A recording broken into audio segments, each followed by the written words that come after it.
you start asking questions directed to the 18 former soldiers? Yes, that is supposed to be the one I will ask you to do because you need to identify them, their circumstances, kanino sila nagtrabaho at kung paano nila nagawa itong pinagsama-samang salaysay nito. Please proceed. Okay. Salamat po, Senator Marcoleta. Dagdagan ko na lang yung gusto ko sanang sabihin kanina, but it will take me a few, 1-2 minutes lamang po. Dalawang reason po kung bakit nandito kami ngayon sa harapan ninyo. Ang unang rason po ay lahat naman tayo, galit tayo sa mga magnanakaw, no? Hindi, ang unang reason pinatawag namin kayo rito. Opo. Para tumestigo kayo personal at marinig ng buong bayan ng Pilipino ang sasabihin ninyo dahil palagay namin malaki ang may co-contribute ninyo sa ikalulutas ng problema natin. Ganyan kagaling pag abogado. O umpisa pa lang, mali na si Baligod, abogado rin yan. Ha? Nandito po kami, unang-una sa lahat dahil galit po kami sa magnanakaw. Sabi ni Marcoleta, masungit yan eh. Parang yan yung lolo mo na ano eh. Yung lolo mo na hindi na tinitigasan eh.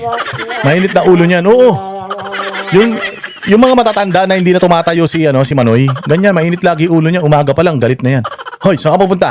Ang aga-aga, lumalabas ka na. Pero pagkagabi ka naman lumabas, saan ka pupunta? Gabi na lalabas ka pa. Ganyan yan. Mga lolo natin na wala na. Pundido na. Oh, ganyan kasungit. Di ko nasasabing pundido na si Marcoleta, ha? Loyal yan sa asawa niya, hindi katulad ng mga tulpo. Hindi katulad ng mga tulpo, mag-aasawa ng pangit na may pera, tapos maghahanap ng babae. Di umano. Di ko kita niyo yung asawa ni Rapi Tulpo. Ang ina, ganun kasi talaga mukha ng asawa mo. Sabi ko sa'yo, pagkakasal niyo, bukas na bukas, iba na gusto mong ka-honeymoon eh.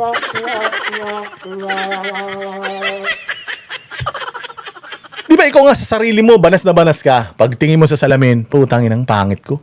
Araw-araw nakikita mo yung mukha mo sa salamin, pangit ka na. Putya, pagtingin mo sa tabi mo, katabi mo sa kama, ganun pa itsura. Yan, para ka pero marami naman pera. O, bilang ka naman maganda sapatos, maganda damit, maganda sasakyan, gastos dito, gastos dyan. Pero putyang ina, araw-araw doon ka uuwi sa mukha na yun. Naiintindihan ko na rin si Rapi Tulpo. Tama yung mga anak. Tainay niyan. Lahat ng mga mayayaman pag nagkaanak, ang gaganda. Puta, ito nagkaanak, mas pangit pa sa kanila eh. Walang hiya kayo. Oo, wag na kayong mag-anak ha. Nagkakalat pa yung mga lahi nyo. Dami ng pangit sa Pilipinas, dinadagdagan nyo pa. Walang hiya kayo. Dapat pagka ganyan mga itsura nyo, naghahanap kayo asawa, apam. Di ba? Kung halimbawa, anak mo, pangit na babae, o sinabihan mo nung anak, huwag ka maghanap ng lalaki, kahit gano'n ka pogi, basta Pilipino, putangin nang yan, hindi gaganda lahi mo. Kasi sa sobrang pangit mo, kailangan ng asawa mo kano. Kahit yung pinapangit na kano, basta kano, para kahit man lang paano, matangos ilong, blue eyes, ganyan. Maganda kang balat, puti. Okay, sa naman po siyang inang yan. Kahit si Dominic Ochoa pa asawahin mo, pucha, pangit ng mukha mo, mas lamang yung pangit eh. Kaya mag-asawa kayo. Kayo ay mga anak ninyo mga pangit ha. Sabihin nyo, hoy mga anak, puchang ina, gawin mo lahat para magkaasawa ka ng Amerikano ha. Amerikano, Australiano, Briton, basta blue eyes. Huwag ka mag-aasawa ng Pinoy kasi kahit gaano ka poging Pinoy na pangasawa, basta Pinoy na Pinoy yan, tapos tayo dyan.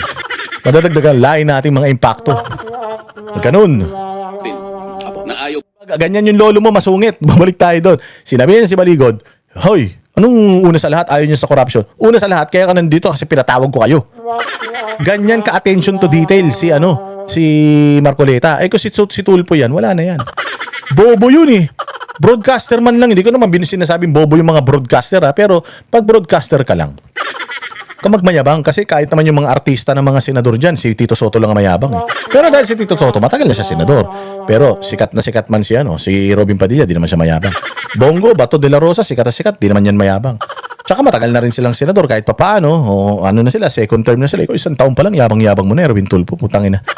Akala mo ikaw ang pinakamatalino dyan. Ikaw lang pinakamalakas ang boses kasi yung mga malalakas ang boses, bobo yan. Kaya baka mas matalino pa sa si Lito Lapid. Tinan mo si Lito Lapid. Ang daming na ipasa niya ng batas. Kumpara mo kay Rizal Ontiveros ang ingay-ingay. Kumpara mo si Rizal Ontiveros kay Lito Lapid. Mas marami nagawang mga proyekto si Lito Lapid kaysa sa kanya. Ang ina niyan kasi puro hal-hal, puro ngal-ngal. Ganyan kayo mga tulpo. Pundutasin noong naunang leadership ng Senado. Okay. Ang pangalawang rason po na nandito kami ay dahil nga po sa inyong paanyaya bilang chair ng subcommittee ng Blue Ribbon Committee. Nakatanggap din po kasi kami ng isang email kahapon galing allegedly sa opisina ni Senator Erwin Tulfo claiming to be the new chair of the Blue Ribbon Committee. At kagabi po ay nag-usap kami and we decided to honor the invitation of the committee as chaired by Senator Cayetano and as chaired by you as the chair of the subcommittee. Dahil po, sabi nga ninyo kanina, ay mali yung proseso kahapon. At kanina lang po namin nalaman talaga na yung pagnanakaw pala ay habit forming. Dati ay nagnanakaw lamang sila ng pera sa kaban ng bayan. Ngayon o kahapon ay meron ding nagnakaw ng kapangyarihan. Grabe naman yun. Bumabars ka ha. Baligod, bumabars ka ha. Sabi ni Baligod, ninanakaw dito, pera lang, putang ina, pati kapangyarihan, ninanakaw na. Ganyan ka magnanakaw ang mga nasa gobyerno. Kung pwede lang pati kulangot mo, nakawin nila yan kung may presyo yan. Oh, pati panis na laway, nanakawin nila yan kung tinitimbang yan at may kikitain dyan. Lahat nanakawin nila, pati posisyon sa gobyerno, nanakawin nila. Mahusay ka doon, palakpakan natin si Baligod, punchline yan ha. At kanina lamang po pagpasok namin ay gusto rin nilang nakawin ang katotohanan at pagtakpan ang katotohanan sa ating mga kababayan tungkol sa pagnanakaw na ito. Kaya sabi ko nga, habit forming pala ang pagnanakaw. Ito pong affidavit na ito ay isinagawa ng mga sundalo pagkatapos ng ilang meeting, no? Kailangan ko po silang tanungin sa kanilang mga nalalaman. At yung nandito po sa kanilang pinagsamang sinumpaang salaysay ay parang bintana lamang po kung ano ang nalalaman nila.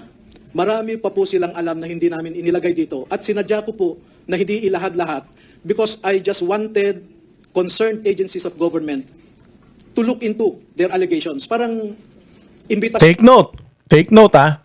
Marami pa silang alam and this is just the tip of the iceberg. Marami pa silang ilalabas. Doon tayo excited.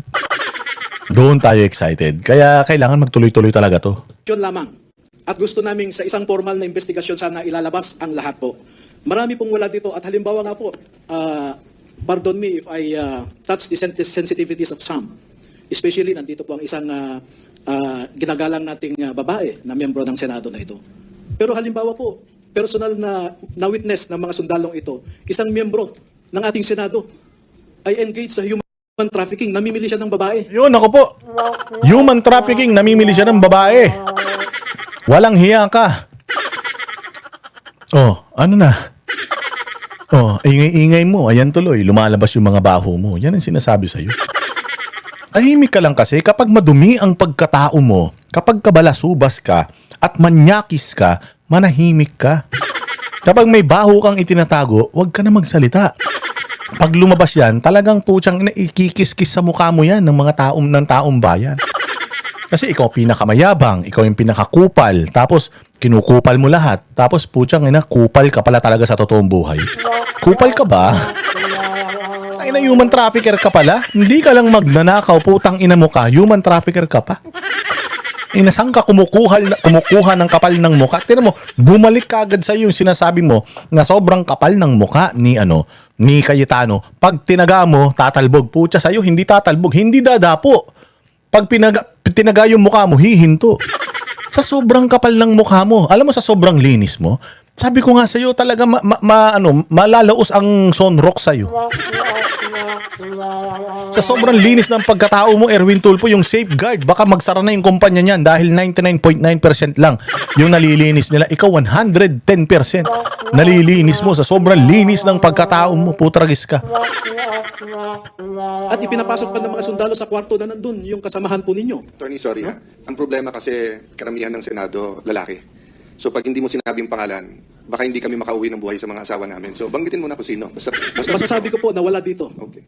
No? And in due time po ay... Okay, in due time, basta't may personal knowledge siya, basta't hindi marites, go ahead. Pero as much as possible, Mr. Chairman, yun ang request ko. Wala tayong sasabihin na hindi personal knowledge. Pangalawa, pag sinabi ng meron ganito, sino, para mapagtanggol niya sarili niya. Inuna lamang po kasi namin itong panganak. Ang galing. Yung Cayetano, di ba?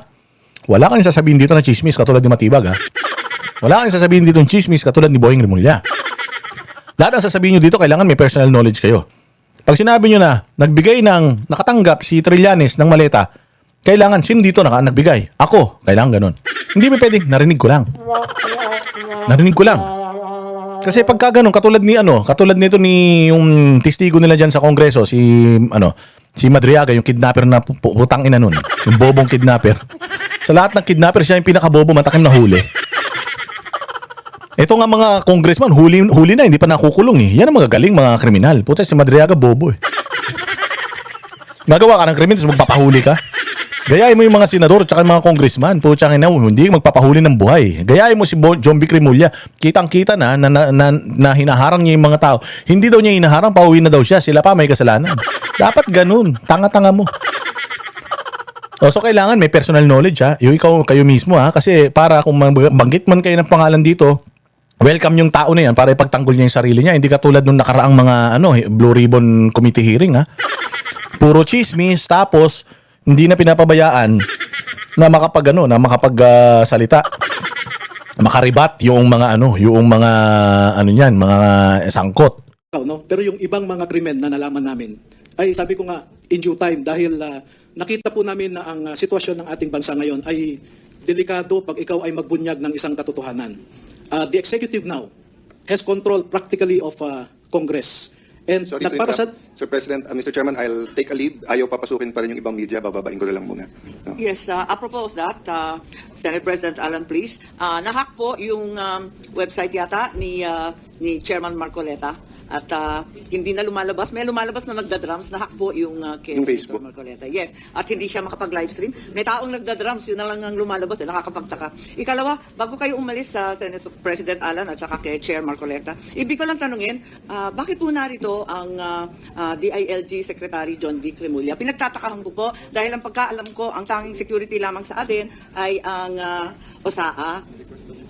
Sino ba ang nag-request? Kasi di ba kailangan magtimbre ang PNP, napakarami po nila. Yeah, well, Mr. Chair, we just assume regularity. But we'll find out. We'll find out. There was news kanina na request siya to be here by Senator Win. But as we said, Senator Win has no authority. This is Tignan mo kung gaano kalawak ang utak ng isang abogado. Presumption of regularity. Ano yung ibig sabihin ng presumption of regularity? Let's just assume that he's here for regular purpose or for a good purpose or maganda yung kanyang purpose ng pagpunta rito or meron silang magandang dahilan. Let's assume na regular lang yan. Walang masama dyan. Let's just assume. Kasi hindi pa naman natin alam kung masama ba talaga yung pakay nila kaya nandito siya. So, assumption of regularity, parang presumption of innocence, parang ganun. Na kapag sinampahan ka ng kaso, hindi ibig sabihin, criminal ka na kagad. Magiging criminal ka pa lang kapag na sinabi na ng korte, kinonvict ka na ng korte, doon ka pala magiging kriminal. So, presumption of innocence. So naman, ganun din. Assumption o presumption of regularity. Ganun yung ganyan katalino si Cayetano. Patas siya. Gitna talaga siya. Huwag nating isipin kagad na masama yung pakay ni ni John B. Cremulya.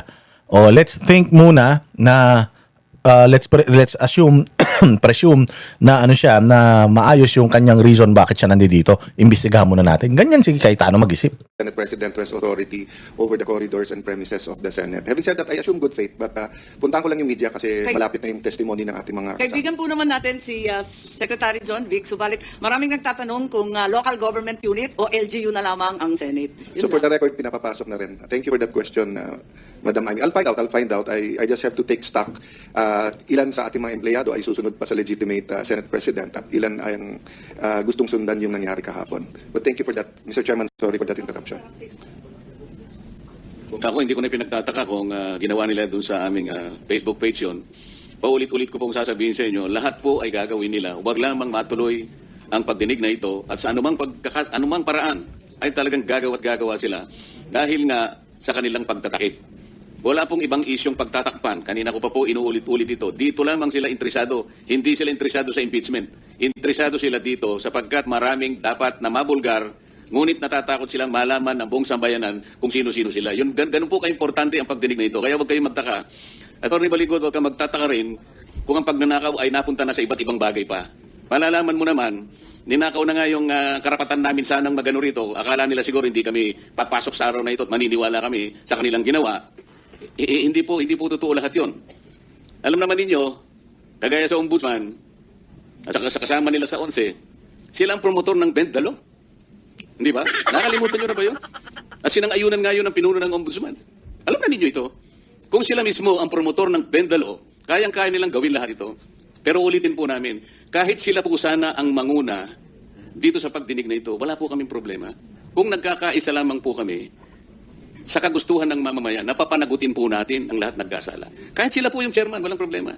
Kaya lang ako na lang po ang nagsasabi sa kanila isa-isa na tulungan niyo ako, pagtulungan natin na maayos natin ang problemang ito dahil naghihintay ang taong bayan. Hindi Ano nga ayusin yung problema, Marcoleta? Ikaw naman, oh. Ayusin ba yung problema? Ang problema nga sila. Sila nga yung problema natin, walang hiya na yan, oh. Oh, 'di ba ang ganda rin nung ang ganda rin nung sinasabi ni ano na 'yun, ha? Oh, ang ganda rin nung sinasabi nung mga ni ano diyan, ni Baligod at saka nito ni Lolo, ni Lolo Marcoleta. Wala na silang plano na yung impeachment, wala na 'yan. Wala na, hindi 'yan. That's kumbaga ano na natin 'yan. Let's deal with that next time. Dito muna tayo. Magsusuon na presidente. Magsusuon na presidente, putang ina, mabibisto pa. Magsusuon na presidente, kaya lungkot na lungkot yung second lady na si na si Claire Castro kasi magsusuon na yung jowa niya na si Bongbong. Tanginang yan. Wala pa nangyayari. Tapos lumalabas pa siya, may kasalanan. Lungkot. Napakalungkot. Oh, kaya yung impeachment, wala na yan. Susunod na lang yan. Hirap nga sila maka 12, 11. Yung pa kayang 16 na magkukonvict kay Inday Sara. Diba? Pero paano kung gawin nila yung ginawa nila dito? Na 24, ginawa nilang 22. Kahit na hindi naman nila dapat gawin 22. Kasi nasa Philippine jurisdiction pa rin naman at mga senador pa rin naman yung dalawa. Si Senator Bato at si Senator, Jinggoy. Hindi pa naman sila ini-expel. Diba? Hindi naman sila dinisqualify. So technically, senador pa rin sila at nandito sila. Ngayon, kung ikaw naman ay senador na nasa Amerika ka, yun, doon pa lang pwedeng bawasan. Pero sa quorum. Sa quorum lang yun, ha. Pero hindi mo pwedeng bawasan yung numero ng senador kung nandoon lang yung isa. Okay, so kung halimbawa mangyari, pakulong pa sila ng 5 pa o di magiging 19 na lang yung yung numero ng senador sa kanila. Napakadelikado nitong ginawa nila kasi kung papayagan natin ito at nagkulong pa sila ng 5, magiging sa kanila ang bilang 19 na lang. Kung 19 na lang ang bilang, anong 2/3 ng 19? Di ba? So bumababa yung 2/3 noong boto para ma-convict si Inday Sara. So baka yun yung susunod nilang plano na pakulong lahat 'yan. Ang mathematics nila pang kinder eh. Oo. Di ba yung kinder marunong mathematics 1 + 1 2 eh. Sa kanila hindi. 2 divided by 1 is 2. Di ba? Ganun sila eh. Ganun yung mathematics nila pantanga eh. So ngayon mga bossing, pag binawasan nila to 19, halimbawa nakulong 5, at ganun yung kanilang mathematical theory, yung batas na ginagamit nila sa mathematics, 19 na lang. So anong 2/3 ng 19? Anong 2/3 ng 19? Ang 2/3 ng 19 ay 9, ganun. Mga ganun. So, ang dali na nila ma-impeach Inday Sara kapag pinayagan natin to. So, yun yung pinakadelikado sa lahat. So, akala nyo walang effect yun? Pwede magkaroon yun ng effect diyan kay Inday Sara sa hearing kasi nga kung ini-eliminate nila lahat noong mga nasa grupo ni Cayetano, mapakulong nila lahat yan, bumababa yung numero sa kanila sa mathematics nila. So, bumababa rin yung 2/3. At yung kasi 2/3 ang kailangan eh. Sa 24, 16 ang kailangan mo para ma-convict mo si Inday Sara. 9 lang yung kailangan mo. Although bumababa din yung bilang ng kailangan mong kasi 9 ang kailangan ngayon para ma-acquit mo si Inday Sara. Bagamat bumababa yun, pero alam naman natin na kung yung mga boboto ng no, ng impeachment ni Inday Sara, pakukulong nila, di may iwan dyan, puro yes na. Yun ang pinakamasaklap. Eto na, Erwin, yung balita tungkol sa iyo, buwisit ka. Pakinggan natin. And just a last manifestation, sumagot na po si NBI Director Melvin Matibag, I will wait for the subpoena. Hihintayin daw niya na isubpoena tayo. This is a very simple matter kasi hindi tama ng NBI Director kung may raw data. Anyone can say, pwede ko i-chismis na si Marcoleta na bayaran dito. Di ba? Does that mean that you will announce it? Di ba? Senator Marcoleta can say, si Cayetano, ganito, ganyan-ganyan. No? But to come from the NBI Director while we are hearing is alarming. That's why I invited him here. You don't need a subpoena to come here and just tell us plainly, di ba? Na eto, that's why I believed it dahil nasabi ko. Unless nga marites lang yung pakay. So I'll put that on record, Mr. Chairman, because this is a serious matter. I don't know what is more serious than this matter except for the economy during this time. So I hope we'll all take this seriously at hindi mangbaboy yung mga ibang institution. Kaya nabababoy din yung kanilang institution. Thank you for your time, Mr. Chairman, and thank you for handling this committee. Balikan ko lang itong mga members ng House of Representatives na pinangalanan ninyo sa inyong pinagsamang salaysay. pwede bang isa o dalawang magsalita sa inyo, paano nyo natukoy na itong mga taong ito ay nakatanggap ng pera mula sa Unit 8 or Unit 9, Polo Club Townhouse, o kaya naman sa House of Representatives. Iba-ibang lugar ito eh. Banggitin ko uli, Benny Abante, Sia Adyong, Jose Alvarez, Jojo Ang, Julien Baronda, Ace Barbers, Ching Bernos, Arlene Brosas, Franz Castro, Joel Chua, Dalipe Manix, at Delima Laila. Hindi pa siya congresswoman noon, kagaya na sinabi nyo, pero nakita nyo sa ibang pagkakataon. Dan Fernandez, Janet Garin, Don Gonzales, J. Kong Hun, Jervil Luistro. Sino tong mga to? Ito yung mga maiingay. Itong Luistro, ang kapal ng muka. May utang na 8 milyon sa mga Carpio Duterte. Nakatanggap ka na ng maleta, hindi yung pabinayaran yung 8 milyon. Putang ina, ibang klase ka, ma'am. Pasalamat ka ng pasalamat kay Martin Romualdez, hindi ka pa nagpapasalamat dito sa mga inutangan mo. Walang hiya ka, hindi nakakulong yung asawa mo ngayon dahil sa kanila. Tapos di mo man bayaran? Gago ka, kinuha mo silang abogado.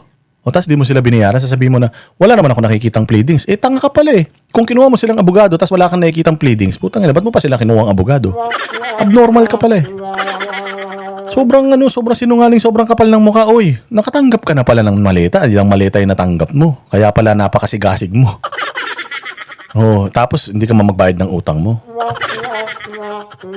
Raul Manuel, Marcos Sandro, Paulo Ortega, Joseph Paduano, Stella Kimbo, may litrato pa rito eh. Bahay niya ba yung pinagdalhan ninyo? JJ Suarez, Erwin Tulfo. Meron nakalagay rito.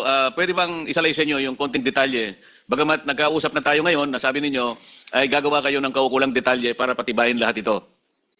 Atty. Baligod, sino kayang pwedeng magsalita para lang itong mga binanggit nating paano nyo nakita at anong pagkakataon, maliit na ba ang tinanggap, karton o shopping bag o expandable envelope na kagaya ng binabanggit nyo sa maraming paragraphs ng inyong pinagsamang salisay? Your Honor, yung sa HOR po, lagi po kaming nagdadala dyan. Isang van po, bulletproof, na puno po hindi naman po puno. Doon po namin nilalagay yung mga paper bag po. Para kanino? Galing po ito sa Horizon, Your Honor, binababa, kinakarga namin. Then pag yung time na napupunta kami ng Congress po, kasama po yung van na yun. Sa anong pagkakataon na ibibigay yung mga daladala ninyong mga naka-paper bag? Yun po, nag-meeting po sila sa opisina po ni Boss Aldi. Then pagkatapos po noon, nakikita na po namin na yung dala po namin mga paper bag galing Horizon po, dala-dala na po nila, bit-bit na po nila. Kung hindi man sila yung EA po nila. Dahil kabisado ninyo, Ayan ha, tinan mo. Ito. Bibigyan ko kayo ng isang example ha. Matagal na to. Matagal na na-expose to, hindi lang pinakinggan ng mainstream media. Alam niyo sino-sinong unang-una na nag-expose nito? Ha? Alam niyo kung sino? Si Arnie Tevez. Ipatawag niyo dyan si Arnie Tevez. Ipatawag niyo siya dyan. Kasi natatandaan ninyo, nung si Arnie Tevez kinasuhan nila, in-expel nila dyan sa Congress, pinatanggal nila dyan sa Congress. Alam niyo kung bakit? Nagsalita na kagad si Arnie Tevez noon. Sinabi ni Arnie Tevez na nagkakabigayan ng paper bag dyan. Na ang bagman ni Romualdez, kasi tinitira siya ni Romualdez kasi gusto ni Romualdez makuha yung distrito niya. Nung tinanggal kasi si Arnie Tevez na congressman, si Romualdez ang naging substitute niya diyan. Oo, naging interim congressman ng distrito ni Arnie Tevez kasi nga malakas ang sugal diyan sa probinsya na 'yan. Malakas ang diyan, yung small town lottery STL. Oo, malakas dyan. So ngayon nga, bali-balita ko nga, ang may-ari na daw ng mga sugal dyan, yung Janice Digamo, yung congresswoman na din ngayon Di umano hindi ko alam kung totoo yan. Pero nilabas na rin yan nila noon. Pero ito, babalik tayo. Yan yung sinasabi ni Arnie Tevez noon, na ang bagman ni Romualdez, si Zaldico. At si Zaldico, dalawa daw sila noon actually. Silang dalawa daw ni Zaldico ang tagahatid ng pera. At bago daw ang adjournment ng bago daw ang recess ng Congress, ang haba-haba daw ng pila diyan sa opisina ni Zaldico dahil namimigay daw siya ng paper bag, milyon, 5 million daw ang binibigay niya bawat isang congressman na kakampi nila. Yun ang sinasabi ni Arnie Tevez. Papuntahin niyo si Arnie Tevez diyan, gusto niyo malaman? Yun na yung inilabas niya noon. Nag-expose si Arnie Tevez noon, nandoon siya sa Timor-Leste kasi alam nga niya natatanggalin siya Oo, pero walang nakinig kay Arnie Teves kasi noon. Akala nyo kasi kriminal na kagad yung tao eh. Pero sa totoo lang, siya ang unang-unang whistleblower bago pa ito si Saldico tsaka yung 18 Marines. Si Arnie Teves, patawag nyo. Kaya ako naniniwala ako dito sa sinasabi nitong 18 Marines na to patungkol doon sa mga paper bag tsaka mga expandable na mga na mga envelope. Kasi yun ang sinasabi ni Arnie Teves a few years back, I think 2 years ago o 3 years ago.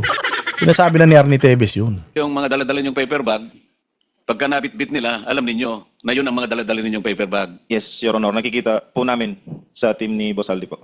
Maliban sa mga members ng Congress na binanggit natin, meron bang mga cabinet secretaries ang nabigyan ninyo ng malita? Meron po. Intindi Leila de Lima, Ridon, ito si Ridon, gago rin nag-post eh. Lahat na lang may maleta, gago, hindi lahat may maleta, kayo lang. Ina nyo. Kayo lang ang may maleta, nung lahat na lang may maleta, kami wala kaming maleta, kayo lang meron eh. Kaya pala laki ng pisngi mo eh, tsaka laki ng butas ng ilong mo. Oh, sobra ang kapal ng pisngi mo dahil putyang nakawatan ka pala. Bang klase ka, Terry Ridon ha? Yung si dating DBM, Secretary Amina Pangandaman, pumunta po siya sa BGC po, Horizon Homes. Sino pa? Sa akin po, yun lang po ang nabigyan. Sa inyong mga ibang kasama, ngayon natatandaan ba kayo na secretary ng cabinet na nabigyan ng maleta o anumang kahon o paper bag o envelope o anumang container ng pera? Yes, Your Honor. Ako naman po ang nagpipick up weekly doon sa 20th Banaba sa Forbes Park kay Secretary Francisco Chulaurel Jr. Kasama ko po yung si Tapor Ligotesa, si PR Joey de Guzman, tapos dinadala namin sa bahay ni Joey de Guzman din po. Teka muna, cabinet secretary pero meron kayong binabanggit na media? Ganun ba yun? Paano yun? Yes, sir. Kasi PR media niya si Joey de Guzman, sir. At pagkatapos kong mag-duty doon, sir, kasi nalipat ako sa ibang assignment sa asawa ni boss, kung saldi ko, kay Ma'am Mylene Arco. Ang pumalit sa akin naman si Taberdo, which is the same activity pa rin, sir. Kumukuha pa rin sila ng paper bag doon every week. Tapos dadalhin sa bahay ni Joey de Guzman para sa media po. So, ang binibigyan ninyo ay yung media. Yes, Your Honor. Then, tinatanong ko, cabinet secretaries. Sino pa, maliban sa sinabi ng isa sa inyo kanina? Kasi yung sinasabi mo na napunta kay Secretary Chu, napunta rin pala sa media. Yan ang pagkakarinig ko. Tama? Yes, Your Honor. Tama po. Yung direktang cabinet secretary na nabigyan, kung meron, Ako po, Your Honor, si Yosik Bunuan po. Okay. 8 malita rin po yung nadala ko doon. Kasama ko po si Mark Exide at si Brian Lasaga. Nandyan din po yan sa yun. Thank you. kanina, Tony Baligod, may nagsasalita sa kasama mo, narinig mo rin siguro, may binabanggit siya na human trafficking kanina, na hindi mo na natin binigyan ng attention kanina dahil nakapokus tayo sa maleta. Ngayon, ano yung pangyayari at nabanggit ninyo yung sa issue ng human trafficking? Ito na. Erwin Tulfo, putang ina ka. Sinasabi ko sa iyo eh. Ingay-ingay mo kasi, 1 taong ka pa lang na senador. Ang ingay mo na. Eh kung sana 1 taong kang senador, nanahimik ka, nag-aral ka, tinignan mo yung kalakaran, eh kaya lang, dahil nga, tinan nyo, kayo ang bahalang magtimbang. Lahat ng bagong senador, mahihiya yan. Unang-una sa lahat, ikaw kapag bago ka sa trabaho mo, mag-uutos ka ba kagad? Mag-uutos ka kagad? Magsisiga-siga ang kakagad doon? Kung yung mga kasamahan mo doon sa trabaho, 10 years na, 15 years na, magmamando ka? Siyempre hindi. Hindi ba usually kapag bago ka sa trabaho, although pumasa ka na sa trabaho na in-interview ka, qualified ka sa trabaho na yun, ititrain ka pa rin nila eh. Di ba? Iano ka pa rin nila. Meron ka pa rin mga trainings, meron kang side by side, di ba? Nesting, tapos pag-aaralan mo pa rin kung ano yung mga produkto ninyo. So kahit halimbawa ako sa computer expert ako or IT expert ako, magaling ako sa halimbawa DevOps ako. O pagpunta ko roon, syempre, yung proseso, yung system, yung mga tools na gagamitin ng ninyo, syempre pag-aaralan mo muna 'yon, di ba? Aralin mo muna 'yon. Ano ba tong na to? Ano yung proseso natin, process flow, di ba? Ganyan sila eh. So aaralin mo muna 'yon. O hindi ka pa pwedeng Sarili mo yung masusunod. Di ba pwedeng ganun? Aaralin mo muna yan. And then, kapag naaral mo na yan, iaano ka na nila, ang tawag ba doon yung iti-trade test ka na nila yan. Tetestingin na nila kung kung halimbawa sa call center ka, di ba kahit naman sanay na sanay ka na, dahil mo ng call center pinanggalingan. Pagpasok mo sa isang kumpanya, magti-training ka pa rin, tapos magpa-practice call pa rin kayo, di ba? Yung mock call. Di ba? Tinatry pa din nila yung yung capacity mo. So ganun din diyan sa Senate. Pagpasok mo, aaralin mo muna, magpapamentor ka sa mga matatagal na ng mga senador. Katulad ng sinabi ni Bato de la Rosa, ni Robin, saka ni Bongo. Anong ako dito bago ako, hindi naman ako sanay. Pero kaya tinulungan ako nitong senador na to. Siya ang nag-mentor sa akin. Ganun. So ang tagal na taon na hindi sila masyado nagsasalita, kalmado lang sila, tinitingnan nila, inaaral nila yung mga rules. Ngayon, ito si Erwin Tulfo, isang taon pa lang, pagpasok mo, putang ina, siga ka na kagad sa Senado. Pwede ba naman yun? Ang kapal naman ng pagmumukha mo. Neophyte ka na senator, tapos magkakaroon ka ng Senate Blue Ribbon Committee. Hindi ka nilagay dyan sa Senate Blue Ribbon Committee because you deserve it. Hindi ka nilagay dyan sa Senate Blue Ribbon Committee ng mga kasamahan mo because magaling ka. No, nilagay ka nila dyan kasi tanga ka. Nilagay ka nila dyan kasi bobo ka. Ikaw yung pinakawalang experience sa inyo. So, madali ka nilang mamamanduhan. Plausible deniability. Ikaw ang gagawa noong mga katarantaduhan na sila yung mag-uutos sa'yo. Ikaw ngayon ang masisira. Ikaw ngayon ang madidemanda kung meron man. Yung mga nag-uutos sa'yo, safe sila. Ganon sila katatalino na mga senador. Ikaw, bobo ka.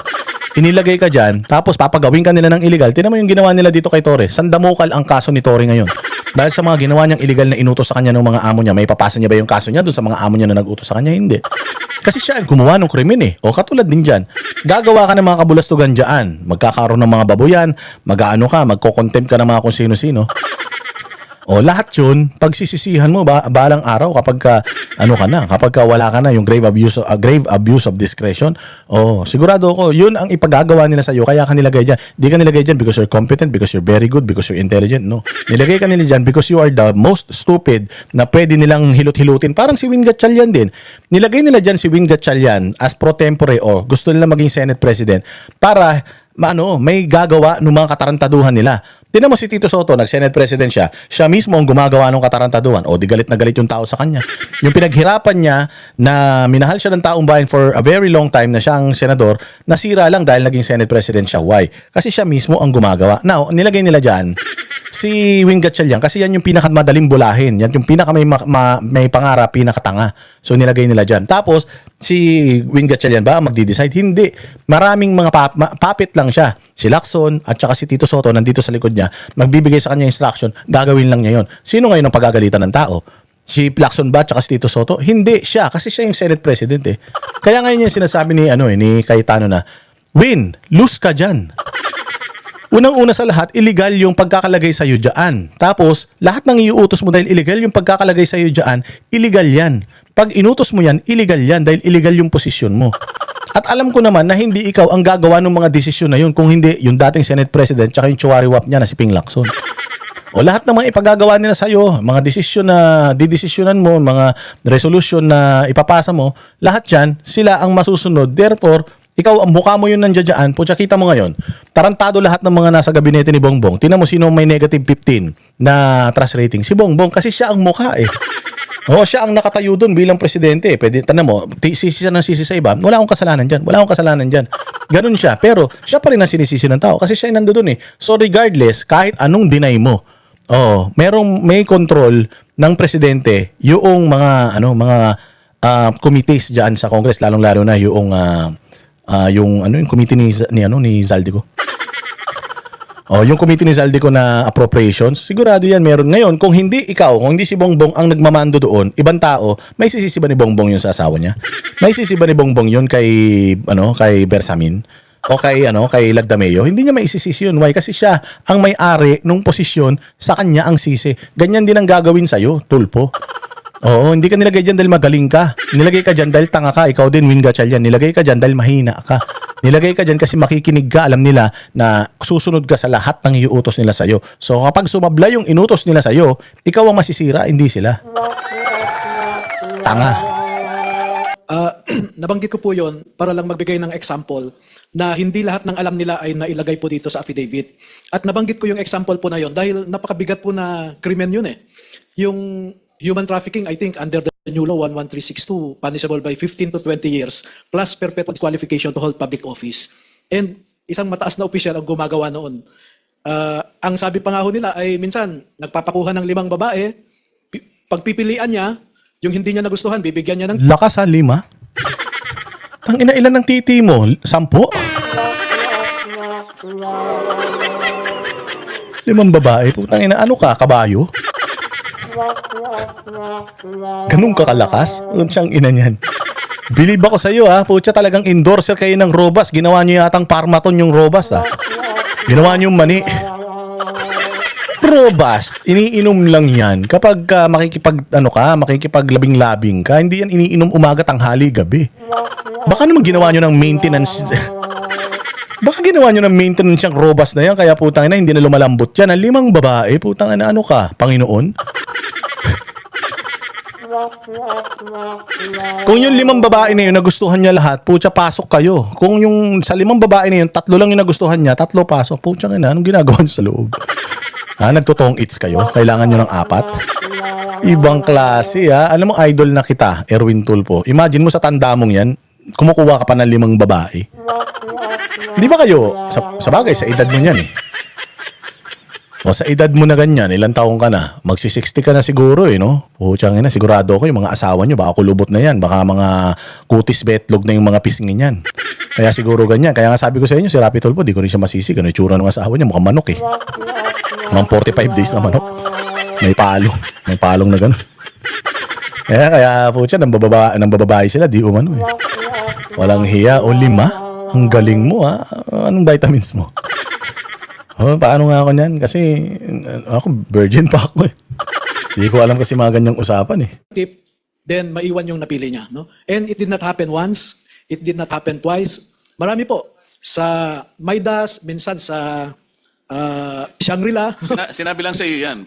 Sinabi rin po pati pangalan, no? Hindi, kinuwento lang sa iyo yan. Opo. Ang ibig ko sabihin, sino makakapagpatunay kung sino yung binabanggit mong opisyal na yan? Nandito po yung dalawa na naka-experience, nakasama ho silang naghatid nung babae. At Teka, ilang pagkakataon? 2? 2 beses po na So mamimili siya mula sa 5, ganon? minsan 3, minsan 2 ang dadalhin po. Namimili muna siya. Namimili, and then yung O, tandaan natin ha, ito 18 Marines lang ito. Yung tao ni Zaldico, 100 mahigit daw yan. Dapat nga daw ito 30 plus daw yan, pero ni-reduce lang nila ng 18. Kalma lang kayo dyan, ito lang muna tayo sa 18. So kung dyan sa 18 may 2 na instance, gaano karami yung instance doon sa 100 sa total of 100 plus na mga security ni Zaldico? So ito baka sabihin nyo, 2 beses lang naman nangyari. Hindi. Yung nandiyadyaan, 2 beses nilang hinatiran. Yung nandiyadyaan, paano yung wala dyan? Tsaka paano yung iba pang mga bugaw niya? Diba? Tsaka sakit yan, sir. Alam mo, ang pagnanakaw, sakit yan eh. Hindi ka naman basta-basta magnanakaw dahil dahil walang dahilan para magnakaw. Kaya nagugutom ka, nagugutom pamilya mo, walang tamang dahilan para magnakaw ka. Ganun din itong pangbababae. Nasa 10 utos ng Diyos yan, huwag kang makikiapid, huwag kang magnakaw, huwag kang pumatay, huwag kang makikiapid. Putang inang yan. Sa 10 na lang yung utos. Sa 10 na lang yung utos, sinuway mo pa yung 2. Ang dali na sundin ng 10. Di ba? 10 lang yan, Ucha yan. Ang dali yung sundin yan. Mantakin mo yung 2 doon sa 10, pinakyaw mo pa. Alin pa kaya sa 10 utos ng Diyos ang pinakyaw mo? O ang pinitas mo? Hindi yun ibig sabihin inuutusan ka, ha? Yung 10 utos ng Diyos, hindi ibig sabihin mali yung pagkakaintindi mo dahil tanga ka eh. Hindi sinabi ng Diyos na utos ito para sundin mo. Hindi. Nakalagay doon, huwag. Ang inuutos niya sa'yo, huwag mong gawin. Ba't mo ginawa? Wala kang Diyos? Ha? Niya, may iwan doon. At alam po nila kung sino yung mambabatas na yon dahil hinahatid po nila sa kwarto yung babae. Ikwento na lang ng Marine.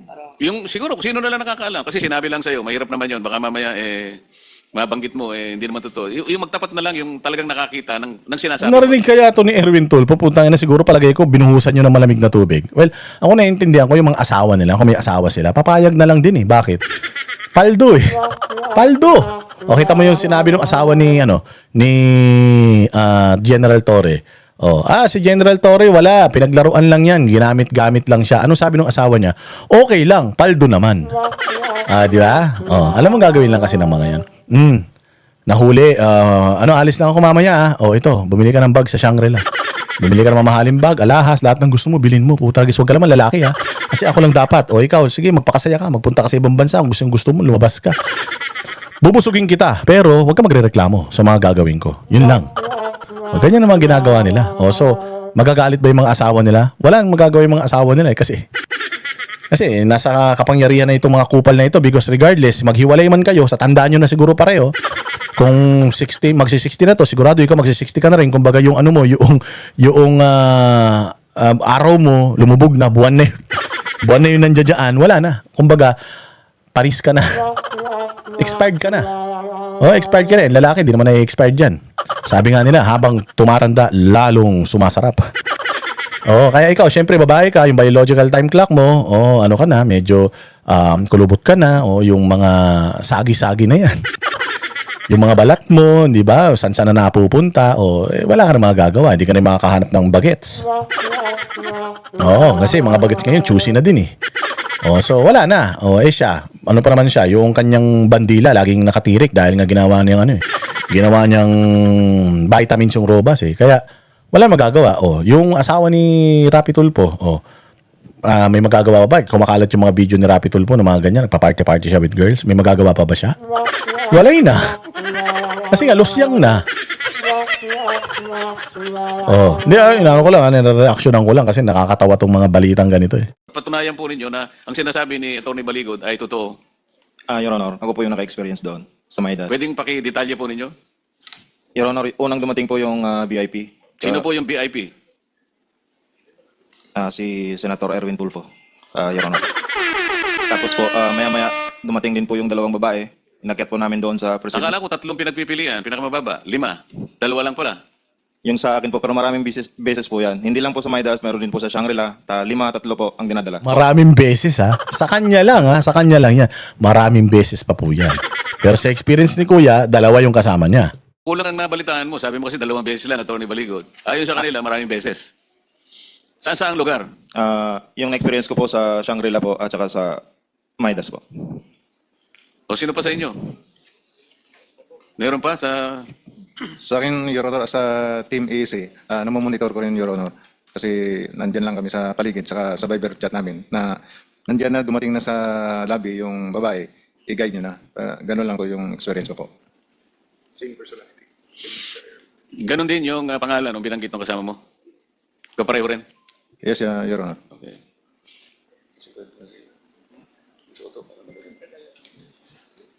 Mr. Chairman, the issue kasi here is bakit ayaw ituloy ito. And if ginamit ni Senator Soto at Senator Lacson for false accusation or selective justice, because lumalabas dito magkakampi yung DOJ ombudsman at witnesses at sila nakakapili kung sino ang state witness at hindi. Ang aking balita sa case ni Senator Joel Villanueva, in fact, 4 yung version na lumabas dito, tapos bumaliktad na nga yung 2.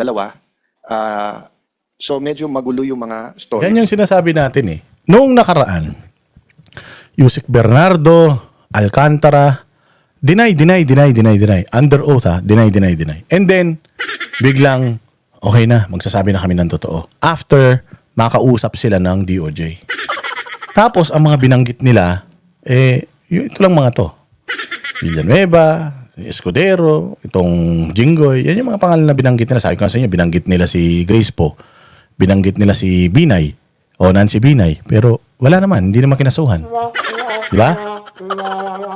So namimili. Ito yung sinasabi ni Cayetano, namimili ang ombudsman, ang DOJ, kung sino lang yung ipipik nila. Meron bang ebidensya laban sa mga tao na ito? Calabong Revilla, may ebidensya? Wala. Alam nyo ba na, yun nga yung sinasabi ko noon pa, itong Yusek Bernardo Alcantara na ito, umamin sila sa Senado. Tapos nag-restitute sila, nag-sorry sila ng mga ninakaw nila. Kung ano yung sinumpaan nilang salaysay sa Senado, ayon kay kay Tano, 4 na beses na silang nagpalit ng kanilang mga testimonya. So wala silang kredibilidad. So basically, yung sinumpaan nilang salaysay dito sa Senado at ngayon diyan sa Sandigan Bayan, iba na. Ibang-iba na. Pero nagstay pa rin sila doon sa mga gusto nilang kasuhan para gipitin itong minority pa noon sila Alan Peter Cayetano. So ngayon ayaw na nilang i-push, ayaw na nilang i-extend yung hearing kasi nga marami pang lalabas. Hindi lang itong mga tao na to, no, nakuha na nila, na-target na nila itong mga tao na ito, kahit na ayaw sa kalooban ni Ping Lacson, dahil yan ang utos sa kanya, dahil aso na siya, ginawa niya, hanggang dun na lang tayo. Kaya ayaw na nilang ituloy Kaya ngayon, ito yung ginagawa nila. Si Chavit Singson gusto magpunta dyan, di nagpunta. Ito, yung mga 18 Marines, hindi nagpunta. Si Guteza, nabili na nila. Tapos, yung Martin Romualdez, hindi nila pinapatawag. Ngayon, ang magpapatawag kay Martin Romualdez, si Erwin Tulfo. Si Erwin Tulfo, aso ni Martin yan. Kung matatandaan ninyo, di ba, nagtaas ng presyo ng itlog. Dalawa sila nagpunta ng Q-Mart. Tinitingnan nila yung mga itlog na ganun. Dalawa silang laging magkasama pupunta sa mga palengke, tinitingnan nila yung mga yung mga paninda, kung tumaas, yung bigas, inaamoy-amoy nila, di ba? Aso. Tsaka, kaya nga siya nailagay na congressman. Hindi naman siya dapat talaga magka-qualify as congressman si Erwin Tulfo dahil nga Amerikano siya Hindi nga siya na-confirm as DSWD secretary dahil Amerikano siya. Tapos ngayon, ginawa mo siyang congressman. So, sino ang pinagkakautangan niya ng loob kaya siya naging congressman? Si Martin Romualdez at saka si Bongbong Marcos. Dahil walang nagreklamo nung inilagay siya doon ngayon naging senador pa siya. So kanino siya ngayon tatanaw ng utang na loob? Sa mga Duterte o dun sa naglagay sa kanya sa pwesto? Kasi hindi naman siya natulungan ng mga Duterte na mailagay sa Congress, na mailagay sa DSWD o kung sa anumang posisyon kasi nga Amerikano siya. Nakatulong sa kanya ng malaki. Kaya kahit na Duterte supporter siya noon, the fact na itong Martin Romualdez at Bongbong ang naglagay sa kanya dyan sa Congress and eventually napunta na siya dito sa Senate, pagtatanggol niya na yung mga yan, si Bongbong at saka yan si Martin Romualdez, tama? Paano mo ipakukulong yung mga magnanakaw kung mismong kasama mo sa party list na yung Eric Yap ba yun, kasama mo sa party list, putangin na yan, magnanakaw sa Kabanang Bayan. Hindi mo kinasuhan, hindi mo pinakulong, hindi mo tinabla, kinaibigan mo pa, yung campaign funds mo, 120 million ba yung galing diyan sa mga kumpanya na pag-aari ng mga Yap na yan na naka-freeze na yung assets dahil mga magnanakaw sa Pilipinas at nung panahon pa ni Pangulong Duterte, ni-expose niya na yung mga pangalan na yan. So paano tayo maniniwala na ito si Erwin Tulfo ay magiging magaling na investigador?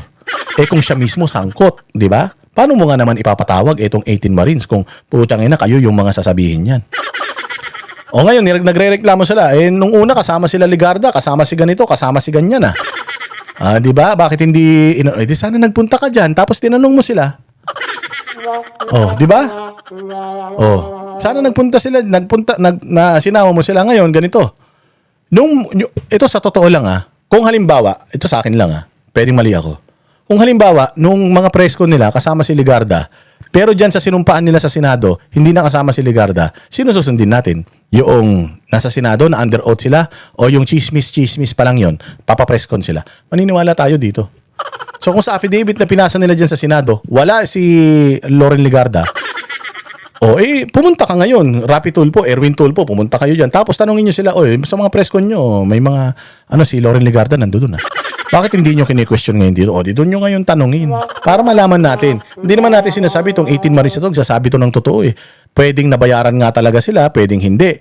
O nagsasabi sila ng totoo, pwedeng hindi. Pwedeng ginagamit lang sila, pwedeng hindi. Lahat yan posible, kaya nga may hearing para malaman nyo kung totoo o hindi. Pumunta kayo dyan. Hindi magkakanda kayo ng hearing nyo na kayo may control tapos papatawag nyo yung mga tao lang na gusto nyong ipatawag. Wala yun. Walang kakwenta-kwenta yun. Yeah. So I was just really surprised bakit ganun ang reaction. Alam mo, nung nag-umpisa to, hindi nating kalaban ang Malacanang yung dito sa changing of here. In fact, may mga dialogues through informal channels para sabihin, trabaho tayo, economics, impartial na impeachment, meaning fair sa dalawang side. Pero nagulat kami bakit ganyan reaction at ayaw talaga matuloy ito. So yung pala, may mga personality na nababanggit from the 11 senators and then yung nabanggit ko kanina na may tinatakot na ilan miyembro na babanggitin o hindi. So I really hope that you will have your day in court, so to speak, meaning a real interview by the DOJ, by the by the Office of the Ombudsman. I think, Attorney, the individual affidavits will be important. And I really hope you keep your group together. And siguro mananawagan lang ako sa mga kababayan natin kung kayo'y naniniwala sa grupo. Yun nga, they're existing now by ambag-ambag. I don't know how, but siguro through Attorney Baligod, because their daily lives ng kanilang pamilya continues eh. And we don't know if this scandal will be 1 week, 1 month, 1 year, because tip of the... So lumalabas sa inyo, no? 2022 pa lang? When was the first delivery? Sir, paki-mic lang para. September 2022. 2022, and they took office June 30. So hindi pa siguro namang ghost project yan. So regardless saan galing ang pera, it only took July, August, September. It only, late July, kasi hindi siya naging APRO until SONA after SONA. So August, September, so parang 2 buwan pa lang may delivery na. So we're talking about... Imagine, 2 buwan pa lang may delivery na. Oh. Ngayon, hindi pa appropriations chairman si Zaldico, naghahatid na sila ng pera. Kanino manggagaling yun? O di kay Bongbong o kaya kay Martin Romualdez. Tingnan nyo. Lolokohan pa tayo rito. Mga walang hiya kayo. Yan ang panatero, walang inuurungan. Pag tama palakpakan, pag mali ay